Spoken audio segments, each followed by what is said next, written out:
Ini adalah tempat perlindungan teraman yang pernah saya lihat. Sempurna tersembunyi di dalam pohon tua berusia 100 tahun. Di dalamnya, ruangannya tidak hanya memiliki belasan meter persegi, dan juga memiliki saluran pemanas yang terpisah. Belum lagi penampilannya yang sangat tersembunyi.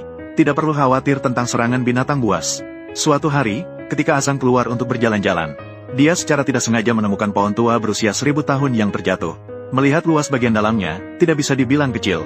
Jika diubah menjadi tempat perlindungan, pasti bagus. Memikirkan hal ini, dia pun menggunakan kapak, membersihkan bagian yang membusuk, menghindari ular, semut, dan serangga yang tersembunyi di dalam. Dan agar tempat perlindungan bisa lebih tersembunyi, semua limbah harus dia pindahkan dengan sempurna, memastikan penampilannya tidak meninggalkan jejak sedikit pun. Setelah menggali ruang yang cukup besar, dia harus terus melarikan diri ke bawah. Tidak ada pilihan. Tinggi ruangan di sini memang terlalu rendah. Duduk saja, punggungnya tidak bisa lurus. Setelah Azang mengeluarkan barang-barang besarnya, kebetulan, hujan musim semi datang. Dia hanya bisa berlindung di bawah sambil menghindari hujan, sambil menghaluskan sudut-sudut dinding. Menunggu sebentar sampai cuaca membaik. Bagian dalamnya sudah menjadi sangat luas. Ruangannya terlihat setidaknya belasan meter persegi. Dan juga, tingginya tidak masalah untuk berdiri tegak. Memang masuk dan keluar sedikit tidak nyaman.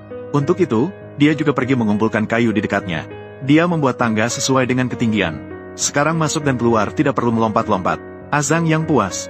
Dia segera menangani banyak tunggul pohon. Ditempatkan di sudut sebagai rangka tempat tidur.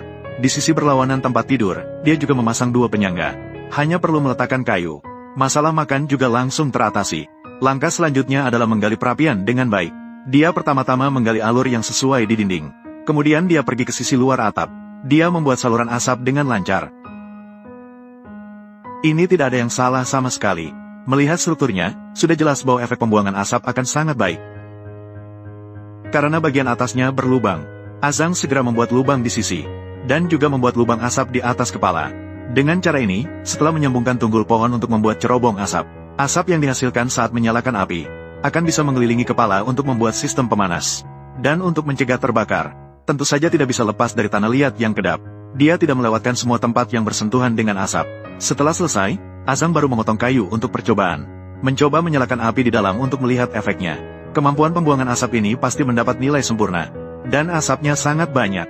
Juga bisa sekaligus mengasapi daging. Dalam waktu singkat, dia bisa menggunakan mesin pengering. Sambil menunggu, dia membawa batang pohon.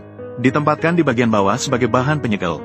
Namun, agar lebih baik dalam menjaga suhu, harus lebih tersembunyi. Azang juga mencari lumut untuk menyamarkan. Setelah sedikit hiasan sederhana ini, penampilannya juga sempurna menyatu dengan lingkungan. Bahkan ambang pintu di depannya pun tidak dia abaikan, agar kenyamanan tempat tinggalnya bisa lebih tinggi.